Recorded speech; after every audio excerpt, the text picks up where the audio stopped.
Bueno, vamos a leerlo. Yo allí en pantalla está para aquellos que tienen mejor vista que yo, a lo lejos la pueden leer, me acompañan. Y vamos a leer esta historia, ¿sí? Primero en la Biblia. Así que vamos a hacer algo que se ha dejado de hacer mucho, ¿no?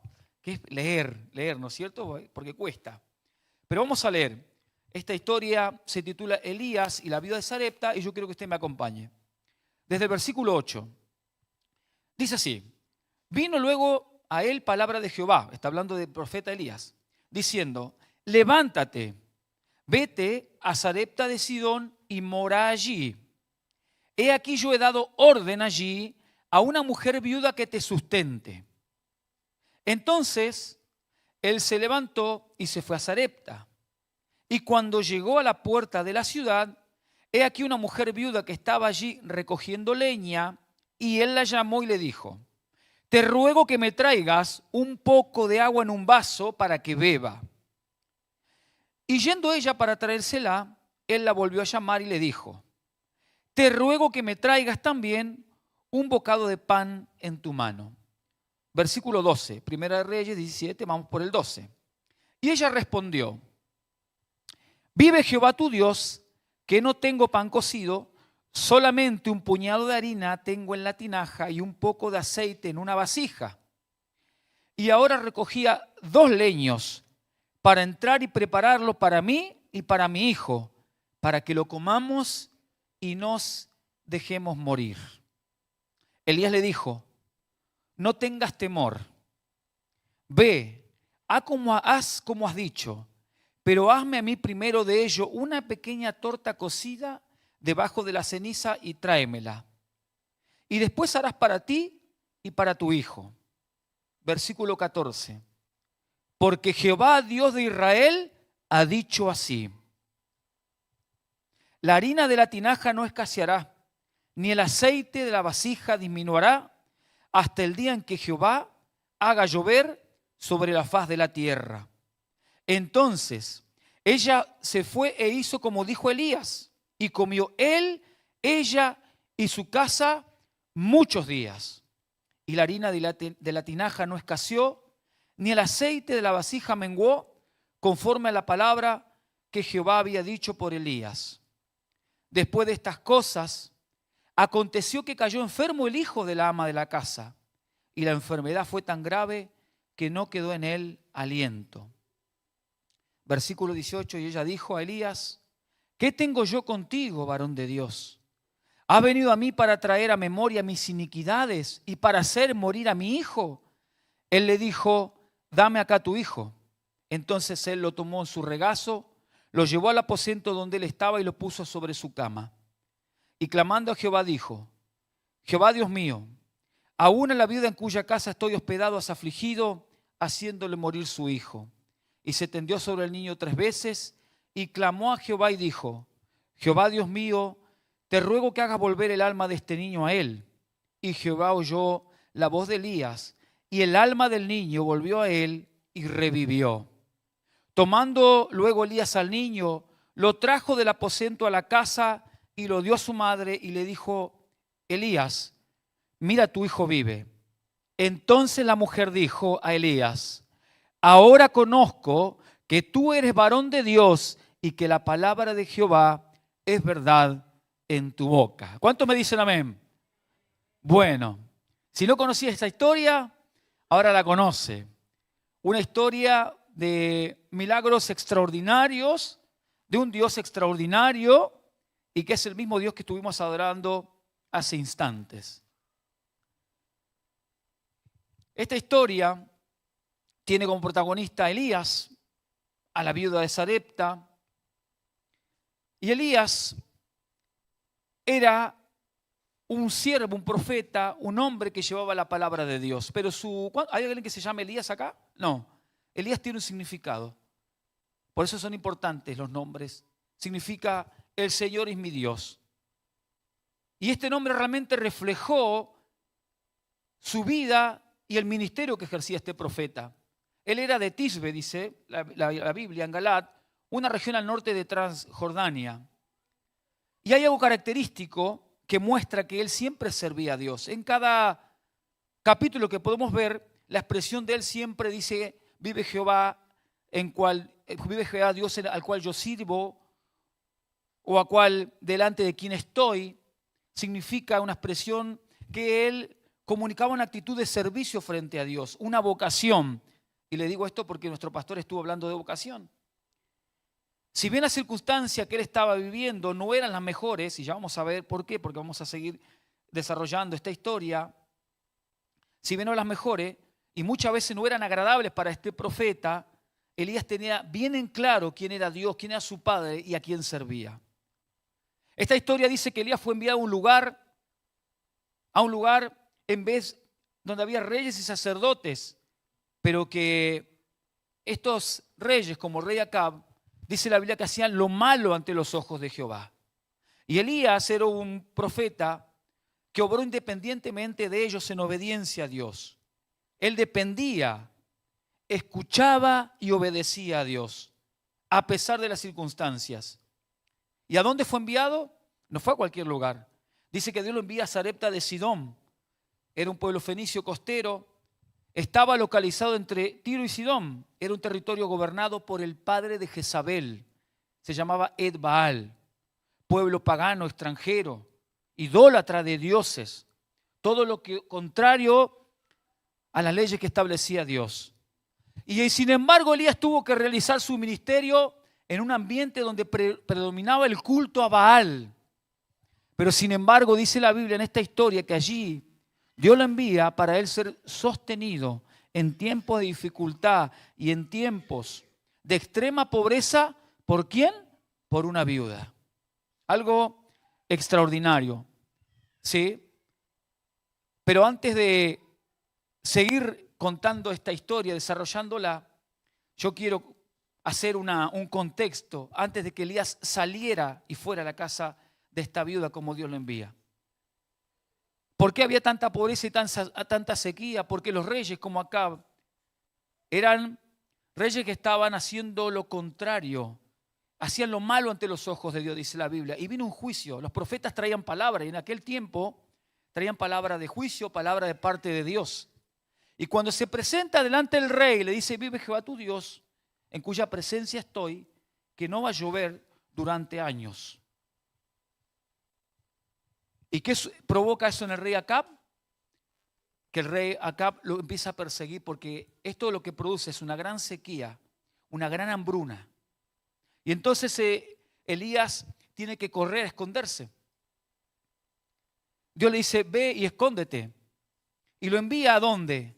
Lo envía a una cueva al lado de un arroyo, dice la Biblia que es el arroyo de Querit, pero sabe que no simplemente lo envía, sino que Dios le dice que cuando él vaya a ese arroyo, él se iba a sustentar de esa agua, y la Biblia dice que Dios iba a darle alimento y provisión sobrenatural. ¿Por qué provisión sobrenatural? Porque en Primera de Reyes 17, de 2 al 6, dice que Dios da orden, dice que Dios manda, da una palabra a los cuervos, a estas aves, para que le llevaran a el profeta Elías pan y carne por la mañana y pan y carne por la tarde. En medio del desierto, él fue alimentado por estos cuervos. ¿Y sabe por qué? Porque estaba allí por seguridad. Las grandes lluvias eran las que habían provocado una escasez tremenda en esta región. Tremenda en esta región. ¿Y sabe por qué comienza aquí el primer milagro de Dios como un Dios sobrenatural? Porque Levítico dice en el capítulo 11 del 13 al 36 que los cuervos se encontraban en una lista de animales impuros que los hombres de Dios no podían ni comer ni tocar. Todo lo que era impuro se tenía que alejar. Sin embargo, Dios había enviado a estos animales impuros y los utilizaba como medio para proveer alimento al profeta Elías en el arroyo de Querit. Es porque Dios se mueve mucho más allá del razonamiento humano. Y estaba trabajando en Elías sus prejuicios mentales, sus prejuicios con respecto a las leyes. No es que Dios vino en contra de las leyes, pero su gracia se extiende siempre mucho más allá de lo que nosotros nos imaginamos. Pero ¿sabe qué? acá no quedó la historia, porque esto es antes de que fuera, ¿no es cierto?, a ser enviado a Sarepta de Sidón para ser alimentado por la viuda. Dice que sucede después de esto, de estar escondido, de ser alimentado, que llega un momento que el arroyo que hace se seca, se queda sin agua, y sabemos que sin agua no podemos vivir. ¿Y qué le dice Dios? Una vez más, como leímos en esta historia, dice que lo manda a que él vaya a Sarepta de Sidón, a la casa de una viuda, porque dice que allí también la viuda lo iba a alimentar. Ahora, ¿por qué Dios envía a este profeta a la casa de una viuda? ¿Por qué no lo envía a la casa de otro profeta? ¿Por qué Dios no lo envía a la casa de una persona adinerada? ¿Por qué Dios lo envía justamente a una viuda? Y no es que sea malo, pero las leyes antiguas en el Antiguo Testamento enseñaba que de los diezmos había que cuidar y honrar a las viudas. Había un mandato que tenía el pueblo de Israel y era de sostener y mantener a las viudas porque las consideraba vulnerables al no tener su marido. El libro de Éxodo 22, 27 dice que hay que cuidar a las viudas. En el Nuevo Testamento, en Santiago 1:27, dice que hay que cuidar a las viudas. En 1 de Timoteo 5, del 3 a 1, dice que hay que honrar a las viudas. Y en el Salmo 68:5 dice la Biblia que Dios es padre de huérfanos y defensor de las viudas. Mire qué importante que es para Dios que las viudas sean cuidadas y sostenidas. Y fíjese que Dios acá lo que está haciendo es enviando a Elías no a sostener a una viuda, sino a decirle que él iba a ser sostenido y mantenido y cuidado y alimentado por una viuda en una región pagana y extranjera. Algo que Dios quería decirle. ¿Qué quiere enseñarnos Dios? Es que su gracia se extiende más allá de lo que nosotros podemos imaginar. En esta historia queda demostrado que Dios obra de la forma que menos nosotros podemos imaginarnos. Es tan grande y poderoso que Dios no está limitado por nuestros prejuicios ni está limitado por las fronteras. Su gracia y su poder operan en lugares y en personas que nosotros menos podemos esperar. Menos podemos esperar. En el desarrollo de esta historia ocurren dos milagros extraordinarios. Y milagro significa dunamis, traducido al griego, neso en hebreo, poder de Dios, es decir, que Dios se manifiesta con poder y esta manifestación no obedece a ninguna ley física conocida. Es un suceso espiritual producido por el poder de Dios. Es un prodigio, es una maravilla. El milagro es un acto sobrenatural en el plano natural. Y Dios, en esta historia, manifiesta dos milagros extraordinarios. El primero es que Él se manifiesta como un Dios que provee sobrenaturalmente. Y el segundo es que Dios se manifiesta como un Dios que da la vida. Dos quiero desarrollar hoy: el milagro de la provisión y el milagro de la resurrección. En el mundo, en este mundo que vivimos, está gobernado por lo que nosotros vemos naturalmente, o está gobernado por aquellos que necesitan ver para creer. Pero lo que le ocurre al profeta Elías y a la viuda es algo que rompe las cuestiones lógicas. Porque cuando Dios se manifiesta como el Dios que provee de manera sobrenatural, de manera ilógica, algo ocurre en nuestras estructuras de pensamiento. Es decir, que los conocimientos ya están afirmados, pero algo sucede, porque aquí hay algo importante que sucede, algo sobrenatural en el antes de Elías y en el antes de la viuda. Dios había escogido a esta mujer, quien atravesaba una realidad económica que no era la mejor, era una pobreza tremenda porque dice que no había lluvias, había hambruna en la región. Y a esto se sumaba que ella era viuda. No es que esté malo ser viuda, no es que sea malo, pero en aquella época, en aquel tiempo, las viudas no podían sostenerse porque el hombre era el sustento de la familia. Esta mujer, además de la escasez que había, se sumó que no tenía quien la acompañara, solo un hijo a quien tenía que cuidar. Ella, el ser viuda, no era fácil porque no tenía un compañero que pudiera decirle, vamos a salir juntos de esta situación. No te preocupes que juntos vamos a salir adelante, algo vamos a hacer, pero de esto vamos a salir. La viuda estaba sola. Tal era su pensamiento y su condición que dice la Biblia que juntaba 2 leños para recogerlo, para entrar a la casa, hacer lo último que tenía para comer, y dice que ella estaba pensando en dejarse morir. Y Dios utiliza a esta viuda. Y por otro lado, Elías, profeta de Dios, también estaba pasando momentos difíciles. Dios lo utilizaba, pero también porque él estaba atravesando una necesidad diferente, una situación de peligro, porque estaba perseguido de muerte, porque el rey no lo quería. Un profeta de Dios, un creyente, un instrumento de Dios y una viuda extranjera, pagana, en una tierra ajena y que desconocía de Dios. Pero hay algo que vincula a estos dos personajes. Hay algo que los une, y es que ambos se sostuvieron por una palabra que Dios había dado al profeta. Una palabra de parte de Dios fue lo que sostuvo a estas dos personas con vidas totalmente diferentes.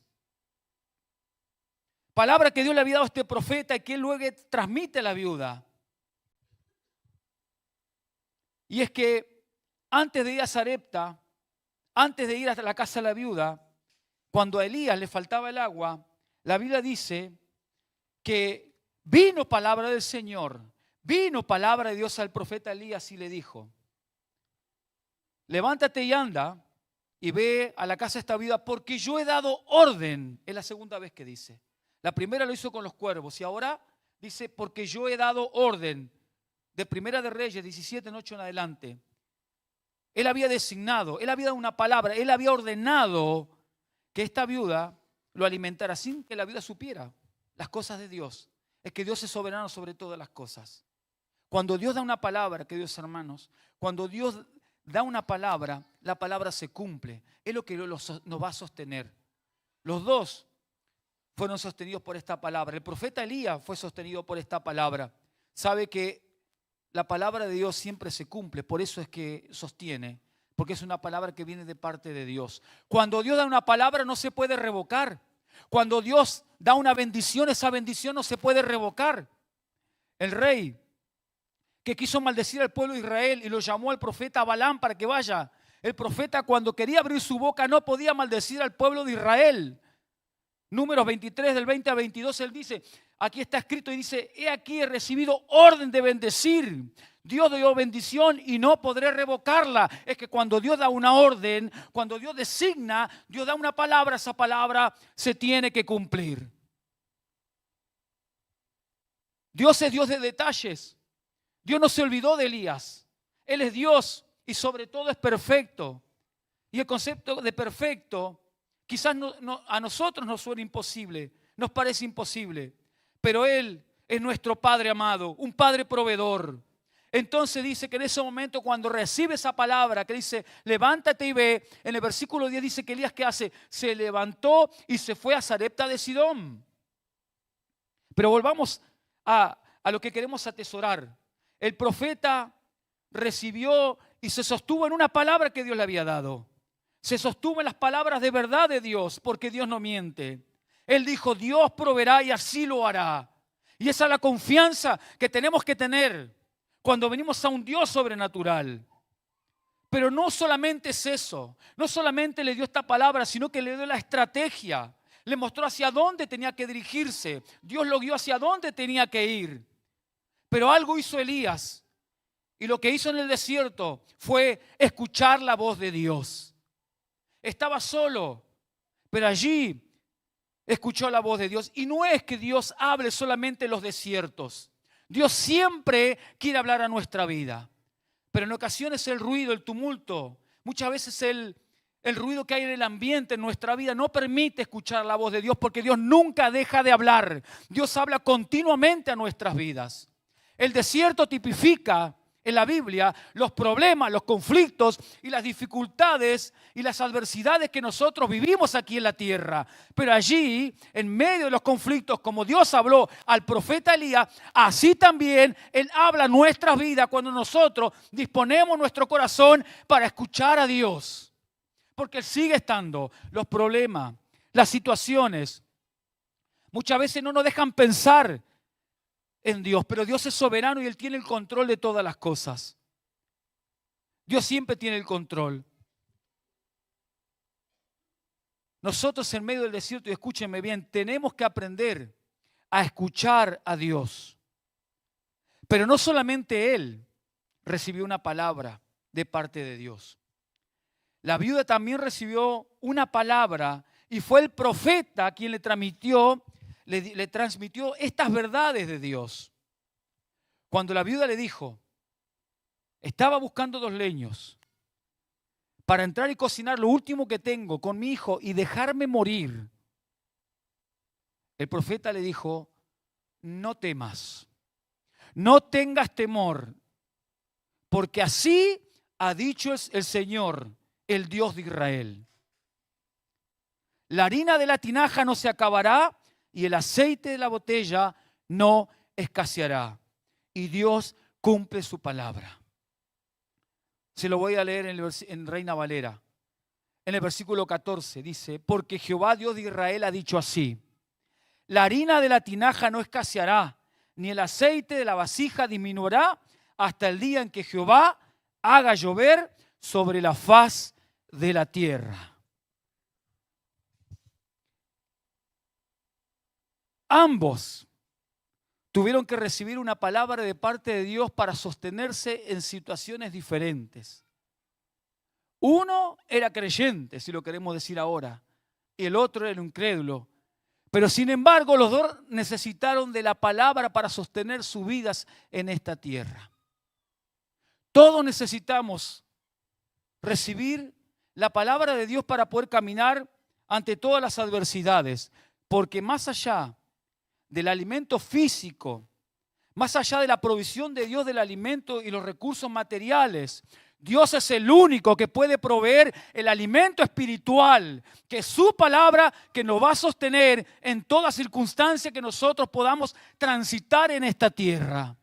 Tanto el profeta Elías, conocedor de su palabra y de Dios, necesitó una palabra de fe para desarrollar su fe. Y la viuda de Sarepta necesitó una palabra para entender y creer que además de la muerte hay otra alternativa en esta vida, porque solamente ella conocía el camino de la muerte. Su solución y sus pensamientos eran que ya se dejaría morir, pero cuando llega la palabra de Dios, le abre otra perspectiva, otra esperanza por encima de lo natural, donde Dios se manifiesta y le muestra que en su palabra es verdad y en su palabra hay vida, porque es palabra viva, palabra de Dios. Ambos necesitaron. Ahora, ¿qué es? ¿Qué es? Es que el ser humano necesita ser alimentado por esta provisión espiritual del alimento que es la palabra de Dios. Dios nos enseña en esta historia que todas las personas en esta tierra necesitan la palabra de Dios. Necesitan la palabra de vida, que es la que transforma el alma y convierte el corazón del hombre. Tanto creyentes como no creyentes, porque fuimos creados por Dios para ser depositarios de su palabra y de su presencia en nuestras vidas. Y aquí la Biblia lo deja plasmado y deja de manifiesto la importancia y el poder que tiene la palabra de Dios en el corazón de una persona que está dispuesta a recibirla.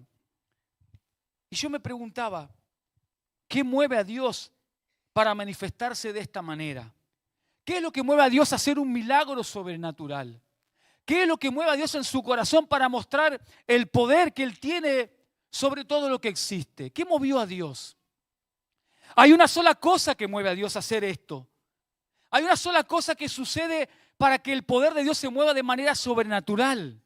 No es mostrar que Él es poderoso y tiene Dios, porque Él ya lo es. Lo que mueve a Dios es el amor de Dios por la creación. El amor de Dios por las personas, el amor por los creyentes y por los no creyentes, el amor que Dios tiene por cada una de las personas que habitan y que nacen en esta tierra. El amor es igual e incondicional para todas las personas en esta tierra. Y si Dios tiene que hacer milagros para demostrar su amor, Él lo va a hacer con tal de que podamos entender que su amor es más grande. ¿Por qué? ¿Por qué?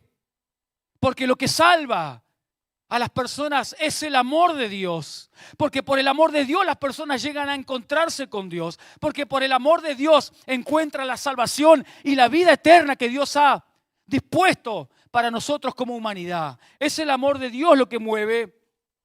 No es otra cosa.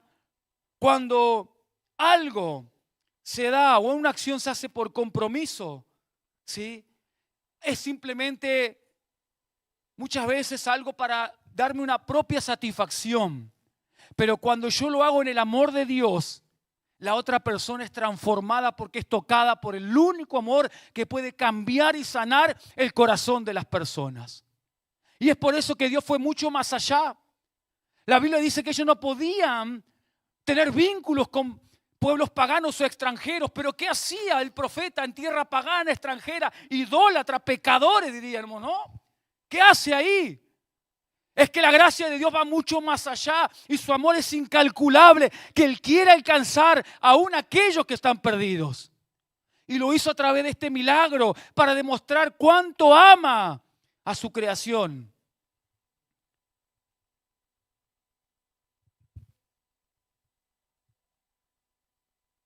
El amor de Dios es el que nos salva. Pero el profeta tuvo que hacer algo, ¿no? El profeta en el desierto tuvo que escuchar lo que Dios le dijo. Levántate y anda. Anda a esa tierra. No sé cómo habrá sido el entretelones entre Dios y el profeta. Tal vez el profeta le dijo, yo no quiero ir. No, ¿por qué no me mandás allá con los hermanos, que estoy mejor? ¿Por qué no me mandás allá a la iglesia que ya me conocen? ¿Por qué voy a ir a una tierra extranjera y pagana donde son pecadores? ¿Por qué? Pero Dios le estaba enseñando al profeta que Dios obra de manera inesperada. Porque el profeta nunca se iba a imaginar que una mujer pagana, la más vulnerable de la sociedad porque era viuda y extranjera, iba a sostenerlo a él con alimento, siendo un hombre de Dios. Es que Dios le estaba enseñando que su gracia va mucho más allá de lo que su mente piensa o se imagina. Que el amor de Dios es mucho más extenso de lo que nosotros pensamos. Va mucho más allá de nuestros prejuicios, mucho más allá de nuestros condicionamientos, de nuestros pensamientos. Y esta parte me recuerda mucho esta parte a lo que nos compartió el pastor domingos anteriores con respecto a la vocación. Tienen vocación aquellos que aprenden a escuchar el llamado de Dios y con él el propósito también. Ambos escucharon a Dios, la viuda y el profeta. Pero ¿sabe cuál fue lo maravilloso? Es que los dos tenían un corazón dispuesto para recibir la palabra de Dios.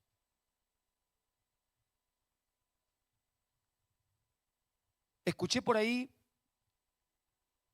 que el sol es para todo lo mismo. Si ponemos nosotros una rodaja de manteca, se va a derretir con el sol. Pero si nosotros ponemos un poco de arcilla, se va a endurecer. El sol es el mismo. Y así es el corazón del hombre. Cuando está dispuesto, ese corazón está blando para Dios, es que recibe lo que Dios quiere. Aquí pasó algo maravilloso porque los dos estaban dispuestos a recibir esta palabra de parte de Dios y eso fue lo que desató el milagro sobrenatural de Dios sobre esta vida.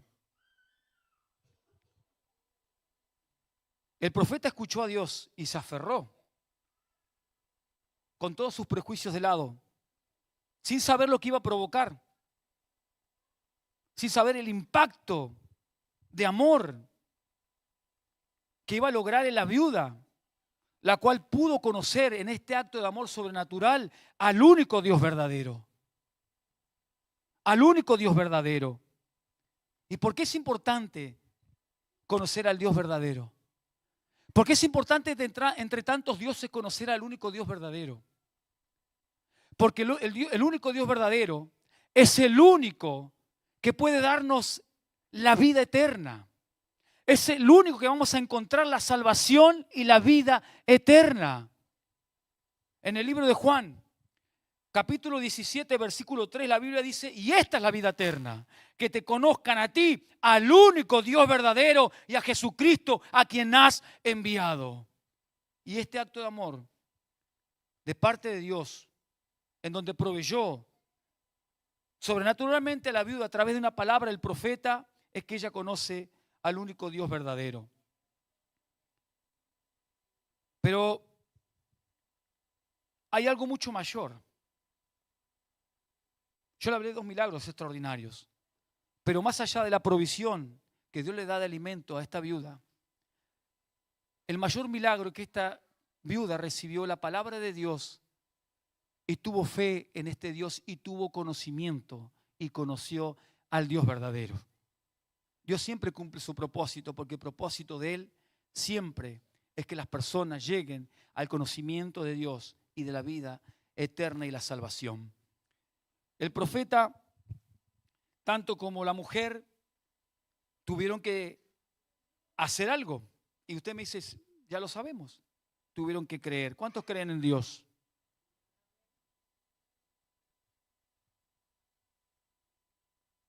Pero como consecuencia de creer en Dios, no queda allí.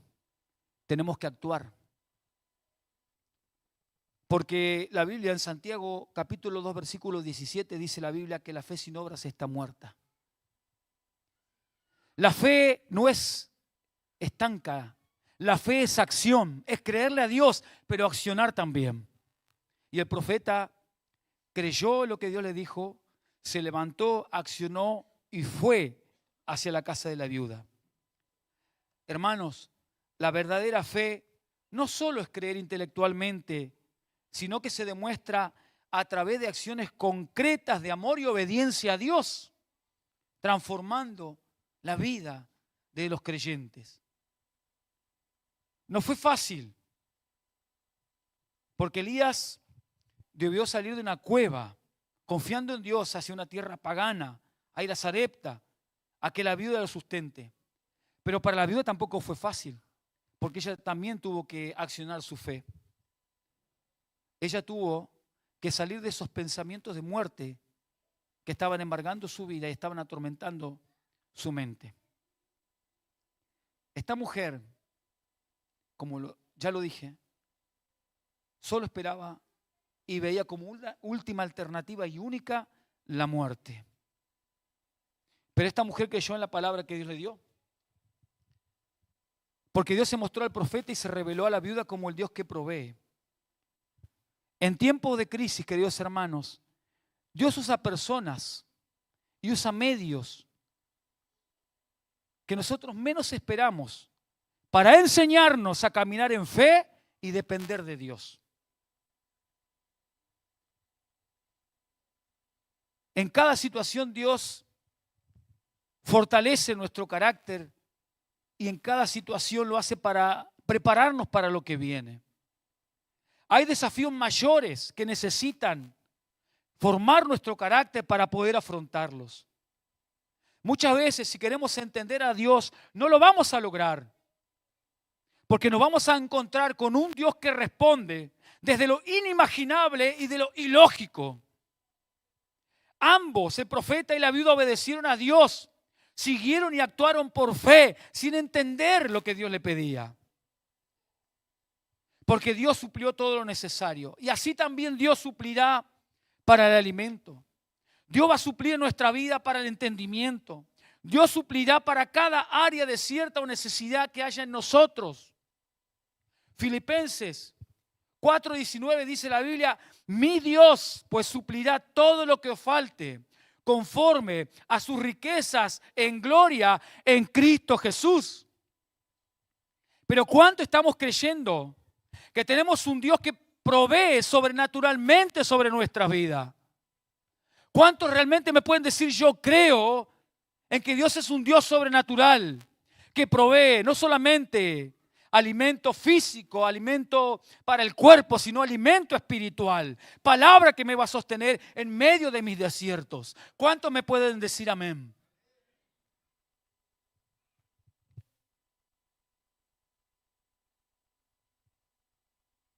No se me ponga tan serio. Y repita conmigo. Y este mismo Dios, más fuerte, y este mismo Dios, quien me cuida, suplirá todo lo que necesito, fuerte, ¿no? De las gloriosas riquezas que nos ha dado por medio de Cristo. ¿Cuántos me dicen amén? Denle fuerte aplauso al Señor. Filipenses 4:19. Si usted empieza a aplaudir, empieza a creer y empieza a hablar la palabra de Dios, es que la palabra es verdadera y se hace real. La palabra es como una semilla que tiene que ser sembrada en buena tierra. Y yo creo que acá hay corazones fértiles con buena tierra, que Dios va a implantar su palabra y va a crecer, pero tenemos que alimentarla. ¿Y sabe cuál es el alimento de esta palabra? Es la fe. La fe que hace crecer en nuestro corazón. La palabra de Dios en nuestra vida, que es real y verdadera. Cuando Dios da esta palabra no fue en los mejores momentos. Recuerde que le dije que Elías estaba siendo perseguido de muerte y la viuda no tenía nada para comer. No sé si alguna vez vivimos una circunstancia tal que teníamos lo último y sabíamos que íbamos a morir al otro día porque no teníamos alimento. Pero sin embargo, Dios siempre llega en el momento oportuno. Lo que no debemos hacer es callarnos, hermanos. Debemos hablar, recordar lo que Dios dice. Como en Génesis 22:14. Cuando se presenta ante Abraham, se presentó: yo soy el Dios que provee, le dijo, y Abraham le creyó y llamó a aquel lugar Jehová Jireh, que significa el Señor proveerá. Milagro extraordinario de parte de Dios. Pero este fue el primero. ¿Y cuál fue el segundo? El milagro de la resurrección. Porque más tarde, como si fuera poco, el hijo de la viuda enferma y se muere gravemente. Y la mujer desesperada, ¿qué cree?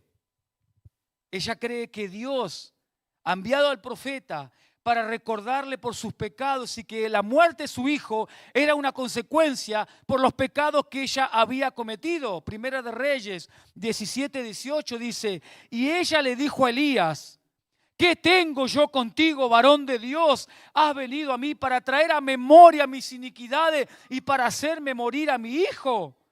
Queridos hermanos, Dios nunca recuerda tus pecados confesados. Una vez que nos arrepentimos y pedimos perdón, Dios tira nuestros pecados al fondo del mar.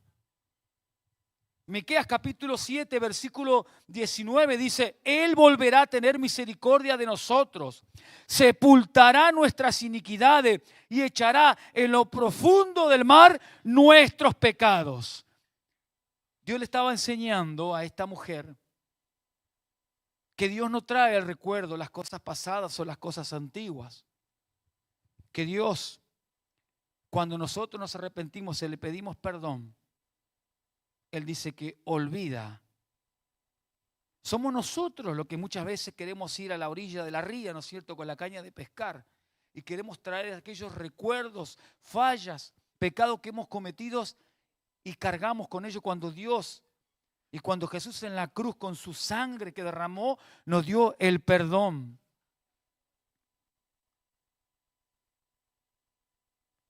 Este versículo de Miqueas simboliza el perdón completo. Él borra nuestras faltas y las aleja para siempre, hermanos. Él las sepulta en el fondo del mar para que no se encuentren jamás. Queridos hermanos, aprenda a descansar en el perdón de Dios. No hay pecados demasiado grandes para la misericordia de Dios. Y aprendamos a ser libres del peso de la culpa. Nunca podremos comenzar un año nuevo si no dejamos la mochila atrás. Nunca podemos comenzar un nuevo año si no entendemos que con Dios siempre las cosas comienzan de nuevo. Que con Dios siempre hay oportunidades de volver a comenzar. Su misericordia es tan grande que siempre da una nueva oportunidad de volver a comenzar. Aprendamos a dejar las culpas. Aprendamos a dejar allí en la cruz nuestras faltas, nuestros pecados. Si ya Dios nos perdonó, Él dice que nos hace libre en amor. Pero yo le pido que no solamente lo entienda en su mente, sino que lo entienda en su corazón. Y que el Espíritu Santo nos pueda ayudar y enseñar a hacerlo de corazón realmente y poder entenderlo desde lo más profundo de nuestro corazón. La Biblia relata que Elías, una vez que clama a Dios, porque lo leímos, dice que toma al niño. ¿Y qué hace el niño? Él revive. ¿Qué aprendemos? Que Dios es soberano y que Dios es poderoso. Dios revive a este niño a través del profeta para mostrarle a esta mujer que ni los pecados más grandes van a cambiar el amor de Dios por las personas. Cuando nosotros confesamos, dice la Biblia en 1 Juan 1:9, que si confesamos nuestros pecados, Él es fiel y justo para perdonarnos y limpiarnos de toda maldad. ¿Cuántos me dicen amén? Y otra vez, dunamis en griego. Otra vez Dios se manifiesta de manera sobrenatural, con poder, para mostrar ese amor que Él tiene por las personas. ¿Quieren ir pasando ya los músicos? Si recordamos que Sarepta estaba en el corazón, hermanos, del territorio de Sidón, un lugar rendido al culto de Baal, dice que allí estaba el supuesto Dios de la fertilidad.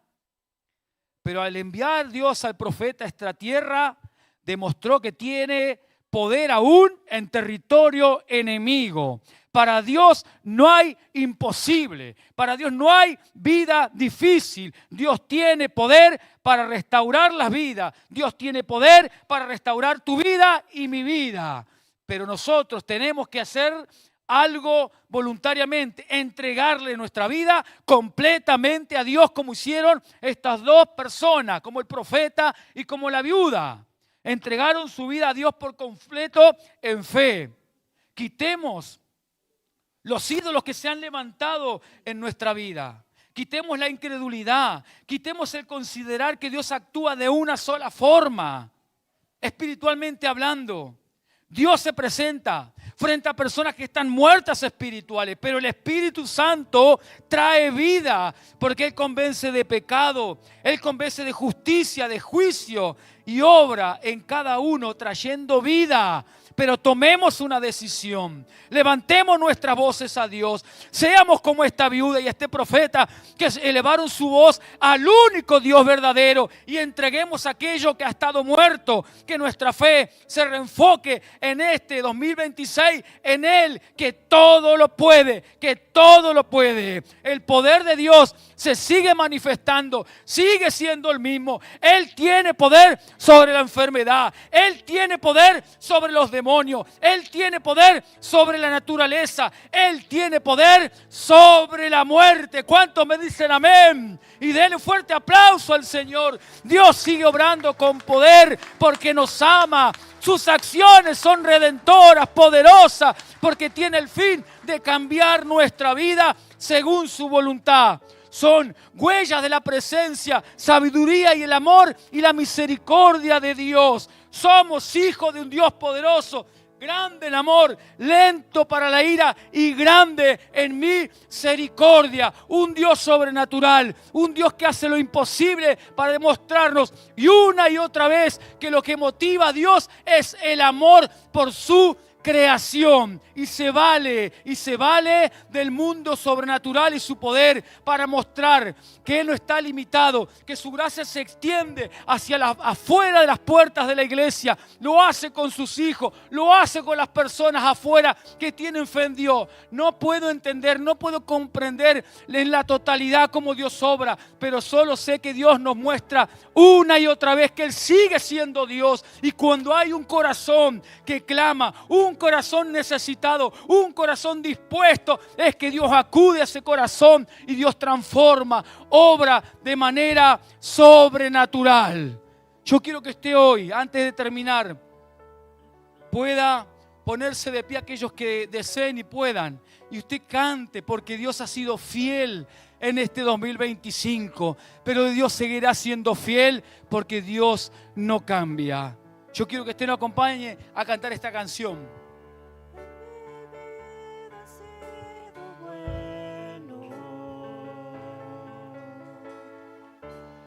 En mi vida ha sido tan fiel, con mi ser, con cada aliento, yo cantaré de la bondad de Dios.